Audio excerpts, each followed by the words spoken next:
Thank you. Mr. President, it's a privilege to be here tonight with you, my colleague from Colorado, and I rise to talk about our schools, but really to talk about our values and our morality, what we stand for as a country, to ask whether we are able to look forward and create a better future for our children, and to set the record straight. Let me be clear. When it comes to our children, I have fallen short, you have fallen short, this body has fallen short, and let me explain why. We've learned in the last couple of weeks that over half of the public school children in this country are now poor enough that they qualify for free and reduced lunch at school. Children who, through no fault of their own, are reaping the whirlwind of 15 years of stagnant middle-class family income and the effects of the worst recession since the Great Depression. By many measures, as the presiding officer knows, Colorado's economy leads the nation.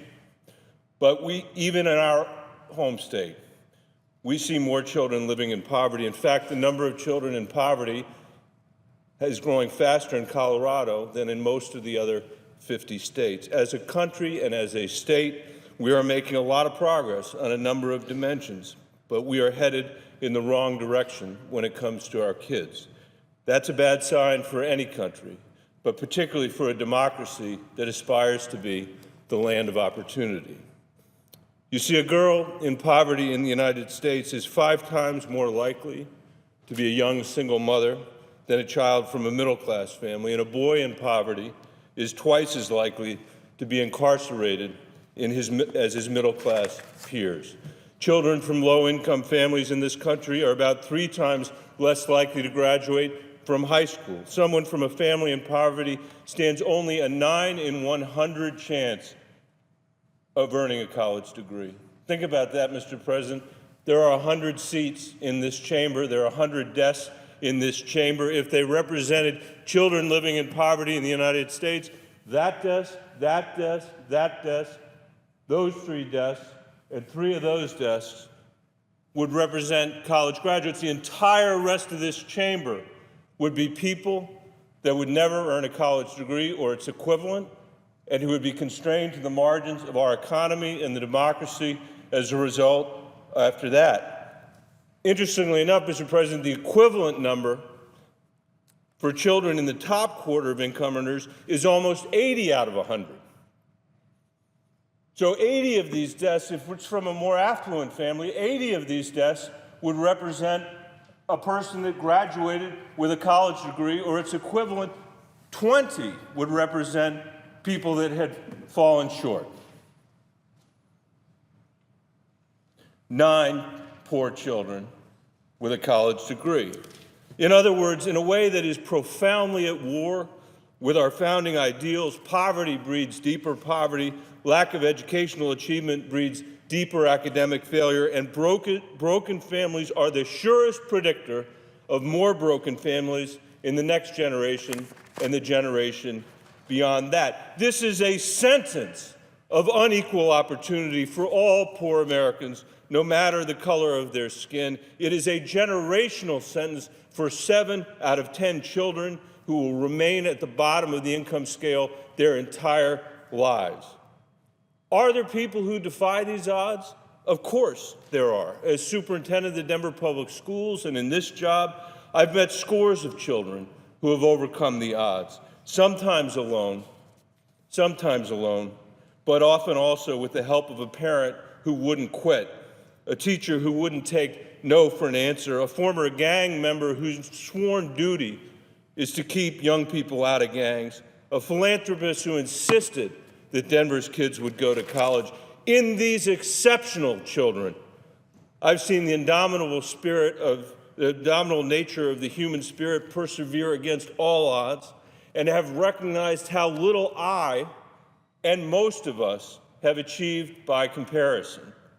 I've met kids who take 3 buses both ways to school, leaving as early as 5:30 in the morning just to have the benefit of a better school all the way on the other side of town. Kids who can't get up in the morning because they've worked from 11 to 12 the night before in a fast food restaurant to help pay the rent. Kids who pour their heart and soul out into their studies and their communities, only to learn that college is not for them because of an immigration status they did not even know that they had.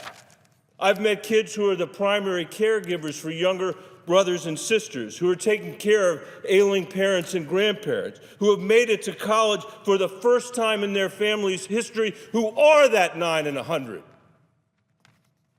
who represent the best of our human spirit. They are heroes. As one of our Denver Public School students, Chauncey Dyson from South High School, recently told a radio reporter, when you are growing up in poverty, this is a quote, when you are growing up in poverty, when you are 15 or 16, that means you are grown. That means you are grown. Mr. President, as the father of 3 girls who are 15, 14, and 10, I'd say that's an awful lot to expect of a 16-year-old, especially one coming from circumstances few in this chamber could conquer.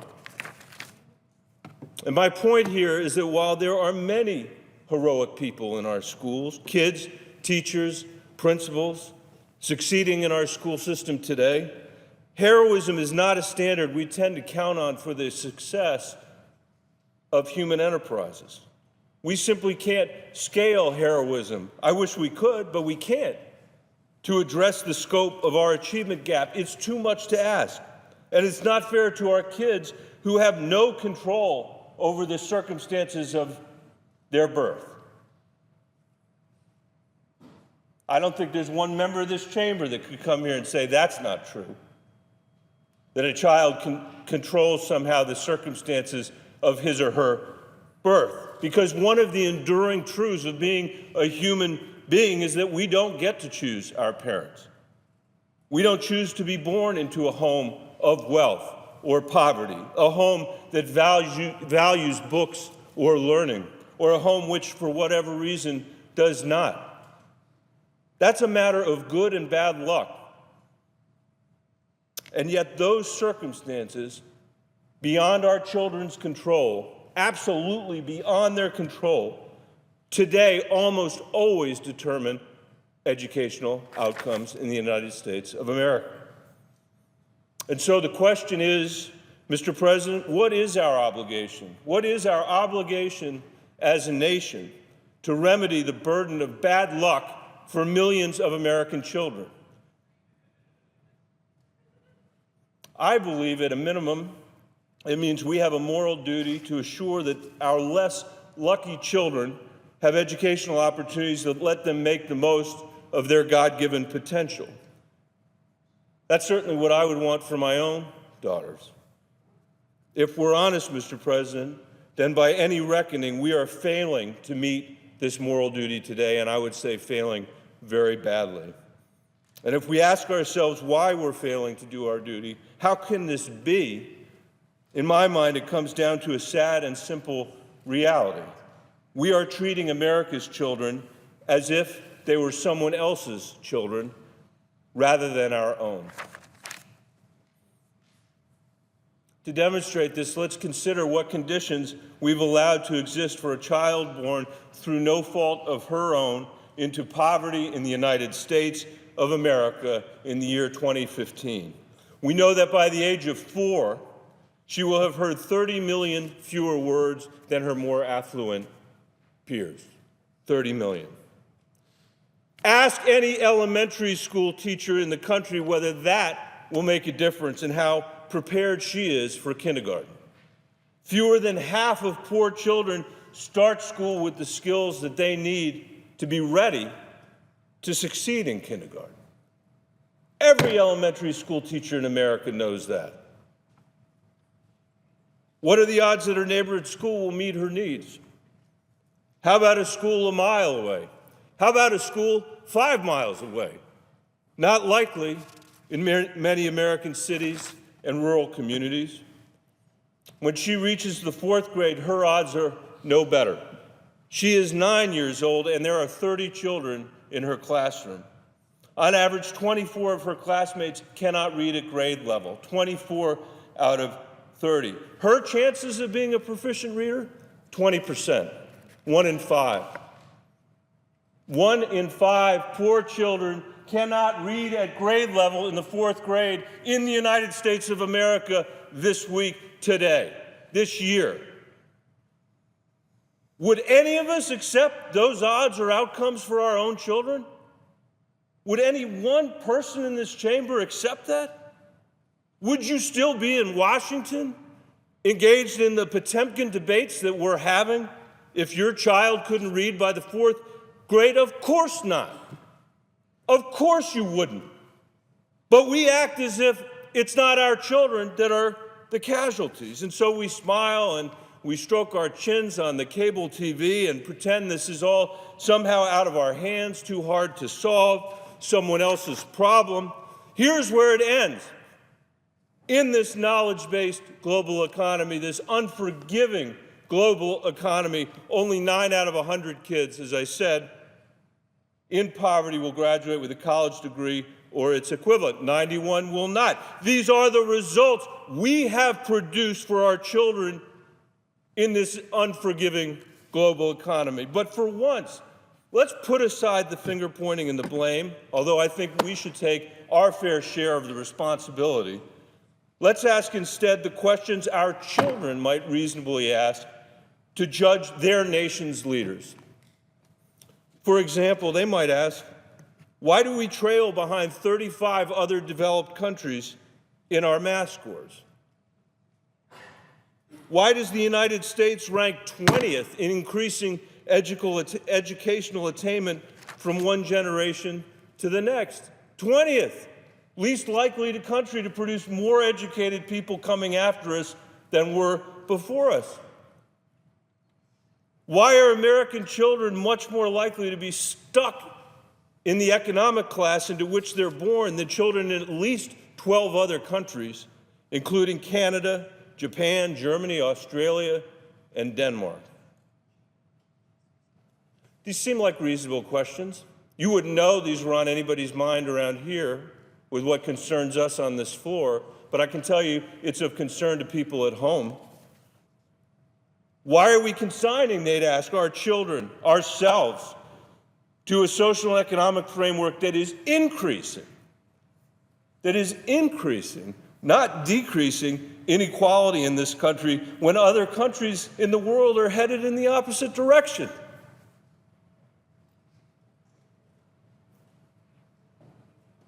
Why are we putting up with a set of circumstances in which income inequality in America has grown significantly much faster than other industrialized countries in the world? If I were a child living in poverty in this country, those are the questions I'd want to know. In addition to the fact that I can't find a school not just down the street, not just in my neighborhood, but in my city or even in the region of my state to go to. Or to put another way, I can't find a school in my community that any member of the United States Senate would be proud to send their child to. Why can't I find that school? I didn't pick my parents. That was a question of good luck or bad luck. In my case, it was bad luck. I know there are profound disagreements about whether the federal, state, or local government should serve our kids and how. I'm even sympathetic, believe me, as a former school superintendent, to many arguments about how poorly Washington is often situated to help. But surely as a nation, one way or another, we have a moral obligation here. That's our legacy as Americans. In order to form a more perfect union, establish justice, ensure domestic tranquility, provide for the common defense, promote the general welfare, and secure the blessings of liberty to ourselves and our posterity. And our posterity. Imagine how much less powerful the preamble to the Constitution would have been if it stopped with ourselves, period. But it didn't. It resolved the question in favor of our posterity, not someone else's, our children, not someone else's. What would this debate sound like if we were serious about this moral obligation? Without deciding today who would deliver and pay for these important social goods, something that we should debate and understand, consult with our states and our school districts, our parents, our communities, but without making those decisions today, if we just were treating the country's children as our own children, what would this debate sound like? What would we do? We surely would provide every parent and her child with the choice to access early childhood education from birth to age 5 in order to attack that 30 million word deficit. Surely we would do that. I'm not saying who should do it. I don't think we should do that from here. But as a nation, we should do that. Surely we would ensure that every child, without exception and regardless of where they live, has the choice to attend a high-performing school from kindergarten to 12th grade. Surely we'd do that. We'd enable every young person, consistent with most of our post-war history, the chance to attain a college degree or other advanced technical training without bankrupting her family. You know, Mr. President, I saw some data this weekend about this that showed that in 1975, and admittedly it was the high watermark, the Pell Grants covered roughly 76% of what it costs to go to college, the average cost of college. You know what that number is now? 22%. Mostly because the cost of college has increased so much. And bankruptcy is a real issue.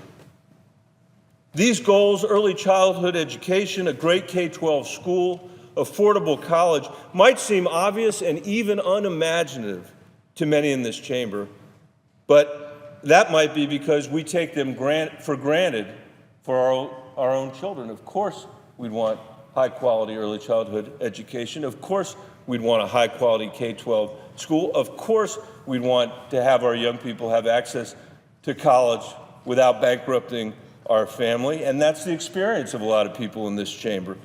The terrible reality for most poor children in America in 2015 is that these simple goals are as out of reach as flying to the moon all over this country. Some say we can't afford to change, and I say we can't afford not to. The costs of failure, as we know, are simply too high. Since the Industrial Revolution, we've had the greatest economy the world has ever known, and if we are to remain so in the 21st century, we must educate our people. We have no other choice. They are our greatest asset. And we can do it. We can do it. I'm not proposing today a new federal program of any kind. However, I will say that if it were left up to me, we'd have a standing committee in the Senate focused exclusively on our children and their future. Such a committee would, for example, examine every funding stream in the federal budget related to kids and ask what's working, what's not working, what redundancies exist, and how are we going to align every single taxpayer dollar or tax credit to support the health, education, and well-being of our children. I suspect that in addition to increasing efficiency, we would decide to spend more of our resources in and around schools. That is where our kids are, after all, and that's where the people who serve them in our communities need to be, instead of tied up in the red tape of compliance and outdated and unimaginative federal rules and regulations. In addition to that, we need to explore more efficient ways to finance social welfare programs, promote more creative ways to weave our social safety net in this country, reform our criminal justice system. A good start would be to graduate children from high school, since around 80% of our prison inmates are high school dropouts. That would help a lot. And better engage with the private and nonprofit sectors when government isn't working well enough. This is all part of a broader but essential conversation, one that this body continues to avoid while it wanders from one phony conflict to the next, and one that becomes more difficult and more expensive the longer that we wait. Our kids are waiting for us to have this conversation. We're wasting their time.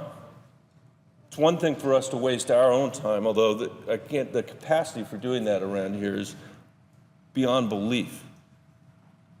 But we got to stop wasting our kids' time. And as I said, it's only going to become more difficult and more expensive the longer we wait. In the meantime, we have before us the potential to rewrite the Elementary and Secondary School Act. Fixing so-called No Child Left Behind is only one piece of the puzzle, and given where we are, this is all pretty modest stuff. But there are some very encouraging signs, Mr. President, although the law has plenty of flaws. In fact, I've said many times that if we had a rally out in front of the Capitol to keep No Child Left Behind the same, that was what the rally was for, not a single person in America would show up for that rally. Incidentally, while we have this reauthorization in front of us, it is a reauthorization that should have happened 7 years ago. That's when it expired, 7 years ago. We are running education policy in this country by waivers from the Department of Education because this Congress can't do its job. Almost 40 of 50 states have waivers from the law as it exists today. Let's change the law. Let's write it properly. Let's do our work around here instead of spending our time on things that the American people don't want to spend our time on. Now, though everybody loves to hate No Child Left Behind, I put myself in that category. It has some good things. It required us to face the facts about how our kids in poverty are doing in our schools. It shed light for the first time on the achievement gap, the brutal achievement gap that we have in this country, and some school districts stepped up. The Denver Public Schools is one such district. Over the last decade, Denver Public Schools has implemented a number of changes and has seen real results. I would be the first to say, and my school board and my principals and my teachers and our kids would be the first to say, we have not yet gotten to a place where you could say that the zip code you're born into doesn't determine the education you're going to get, but we're a lot closer in Denver, a lot closer there than we are in a lot of other cities in this country. We've seen some real results. Almost 30% more students graduated and went to college last year than in 2005. That's not enough. That's not enough. We're not satisfied with that. But if you could say that about every single city in this country, that we were graduating and sending to college 30% more students than we were in 2005, that might give us some hope for the future. That might suggest that some outcomes other than the ones we've been seeing with the result of 9 out of 100 poor kids getting a college degree isn't where we have to end up. It's not where we have to land. And I am here to tell you, not as a United States Senator, but somebody who was a superintendent at Denver Public Schools, this is possible. It is possible to change these outcomes in urban districts and in rural districts for children that are unlucky enough to be born into poverty in the greatest nation on the planet. Unlucky enough to be born poor and not born rich. Denver has recognized the importance of providing access to high-quality early childhood education. And now an estimated 70% of Denver's 4-year-olds are enrolled in preschool. That wasn't true in 2005. We live in a state, as the president knows, that doesn't require or pay for 5-year-olds to go to kindergarten. That's a shame. That is a shame. But because of changes we made in Denver, our 5-year-olds go to kindergarten, full day if they want it, which most of them do.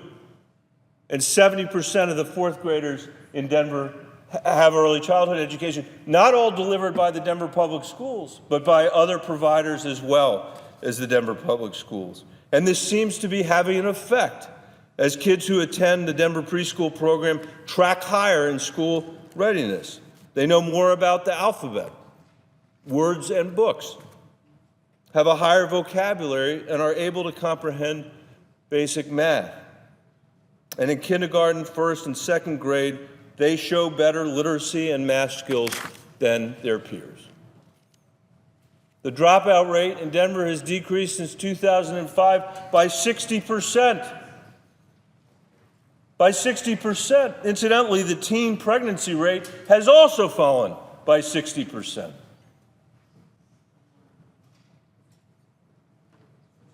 Denver Public Schools has gone from being the district with the lowest rate of academic growth among major districts in the state, to the highest for 3 straight years, 3 years in a row. I'm not taking responsibility for that. I'm here, not there. Last year, DPS students from low-income families had stronger growth in math and writing than non-free and reduced lunch kids statewide. And Denver's non-free and reduced lunch kids showed more growth than their state counterparts in math by 9 points.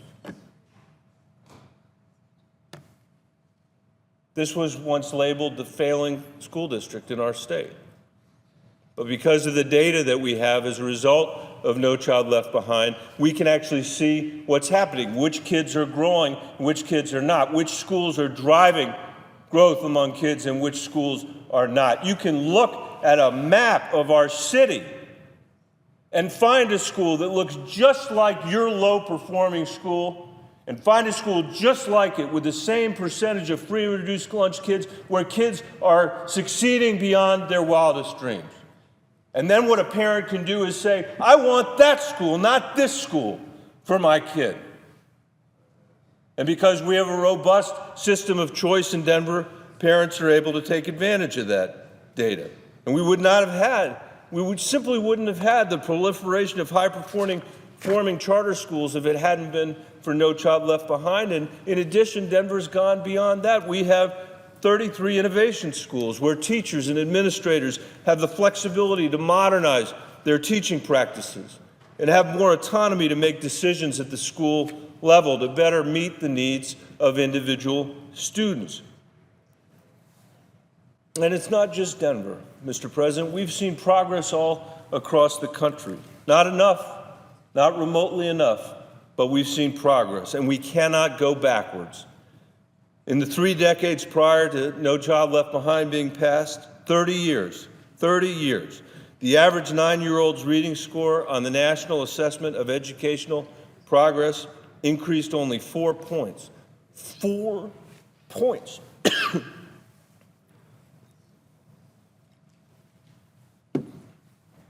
4 points in 30 years. Is that acceptable? Contrast that to the gains from 1999 to 2012, which is roughly the life of No Child Left Behind. During that span, 9-year-olds gained 9 points in reading, about 7.7 times as much annual progress. We've seen similar progress in math. 9-year-olds only increased 2 points from 1990 to 1999, but from 1999 to 2012, they gained 12 points. In that same span, African American students improved by 15 points and Latino students by 21. And the achievement gap shrunk as well. In reading, the gap between white and African American 9-year-old students dropped from 35 to 23 points, still too big, but moving in the right direction. This represents progress, as I have said. In the face of stiff competition worldwide, it is nowhere near enough. Since 2000, we have dropped from 2nd to 12th in the world in the production of college graduates. Since the year 2000, we have dropped from 2nd to 12th in the world in the production of college graduates. We need to write a bill that builds on our successes and turns us away from the failed practices of the past. And we can't do that if we're constrained by the typical politics, the small politics of Washington. We can't afford to have the same tired fights. We won't always agree on everything, but I know we can find a way to pass a bill that helps our schools and school districts to make the decisions they think are best for the kids they are educating. The senator's time has expired. We're under 10-minute time limitations. I'd ask unanimous consent for 7 more minutes. Is there objection? Without objection. I appreciate the indulgence of my colleague from New Orleans, or from Louisiana. Thank you. In a significant demonstration of leadership around here, you stopped me right when I was about to praise people, so here we go. In a significant demonstration of leadership around here, Chairman Alexander and Senator Murray have told us they intend to write a bipartisan bill. Their process has the potential to be a rare exception to the gridlock that has gripped this Senate, along with our bipartisan work on the Farm Bill and immigration. Senators Alexander and Murray have both expressed a willingness to work together because they appreciate the importance of this task. They understand the consequences of failure. They know enough about this issue. They care enough about it. In January of 1941, during one of the nation's most difficult times, the height of the Great Depression and on the eve of our entry into the Second World War, Franklin Roosevelt declared that there were 4 universal freedoms that all persons possessed: freedom of speech, the freedom of worship, the freedom from want, and the freedom from fear. Today, in the 21st century, some of these freedoms may be obtainable, but an honest assessment tells us that it would be impossible to achieve all of them without something additional, and that is freedom from ignorance. In the end, freedom from ignorance is the surest relief from the shackles of poverty. So, Mr. President, where does this leave us as we begin this important but long overdue national conversation on the reauthorization of the Elementary and Secondary School Act? First, for all the reasons that I've mentioned, America's children would benefit if we treated our work less as legislators than as parents and grandparents with a real stake in the outcome of what we decide. Second, we must be clear-eyed about the federal government's proper role in American education and what is not. As a superintendent, I learned that there are many things the federal government cannot and should not do when it comes to educating our children, and above all else, Washington cannot and should not micromanage our schools or our school districts or cultivate systems driven by compliance rather than creativity. I believe the evidence of our failures and our successes over the last 15 years suggests 3 primary federal responsibilities: equity, accountability, and innovation. After all, the deep and intractable inequities that persisted along lines of race and class and geography in America in the 1960s drove Lyndon Johnson to pass the first Elementary and Secondary Schools Act. They drove the creation of Title I, specific funds targeted to the kids who needed the greatest support. Sadly, for all the reasons I said, half a century later, the data reveals that these profound inequities persist and that our students need our help now more than ever. But there's also reason for hope in this data, Mr. President, and maybe that's the most important message I can bring.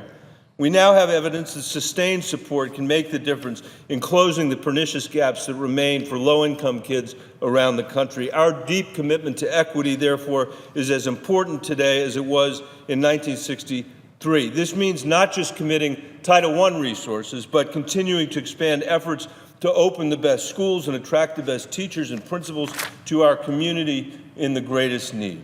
In particular, we must help teachers who are saying they want better preparation, they want an excellent principal in their school, they want a better compensation system and opportunities for leadership that allows them to continue working with students.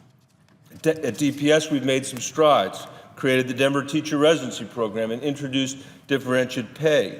We use federal innovation dollars to help us improve and expand early on. We're creating leadership roles for teachers who demonstrate results with their students. We survey our teachers every year, and their satisfaction rates are higher than national average, but there's still much more for us to do.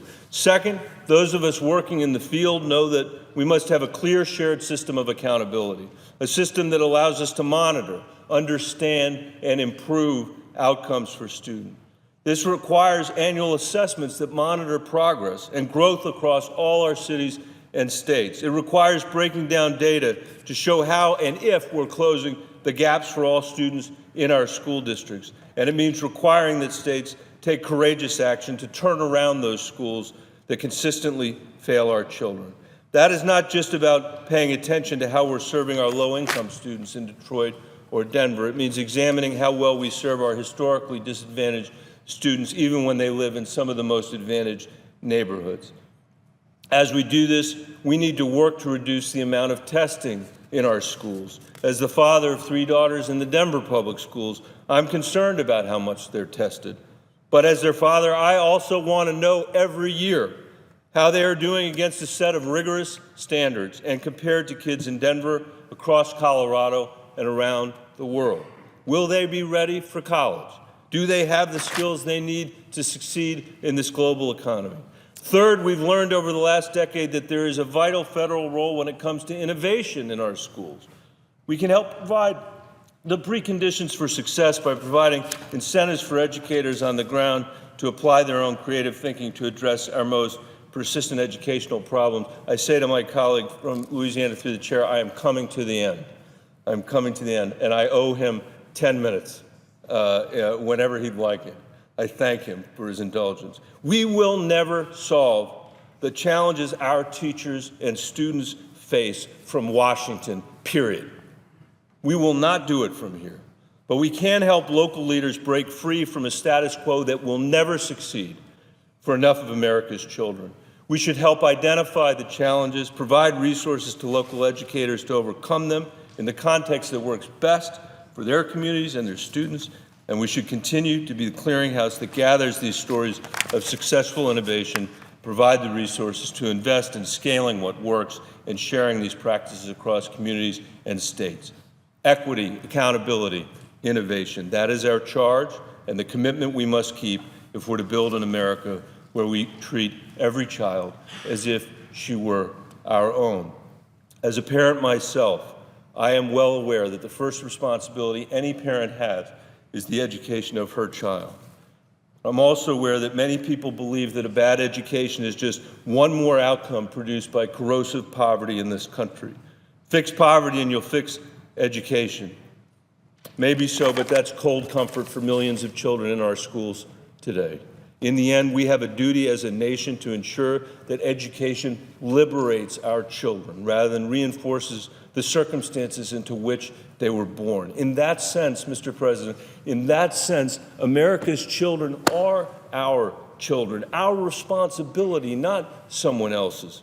Can you really accept an America in which your little girl has just a 1 in 5 chance of being able to read well, or a 9 in 100 chance to graduate from college? Can you really demand heroism as a precondition for success? If this were your child, would you still be in the Senate, or would you go home and solve the problem? It's been said the future has no lobby in Washington, D.C. Are we really content to have that depressing observation be the ultimate verdict on our leadership? I doubt we are. So I'd raise this as a bipartisan challenge as I close. And I know the senator from Louisiana knows a lot about what I came to talk about today. I look forward to working with him on the Help Committee. So here's my bipartisan challenge. Let's forge a lobby for the future. Let's agree that the obligation we owe the founders is to create more opportunity, not less, for the children coming after us. Let's pledge that every child in America is our child and that our future rests with her, as it most assuredly does. With that, I thank the President. I yield the floor.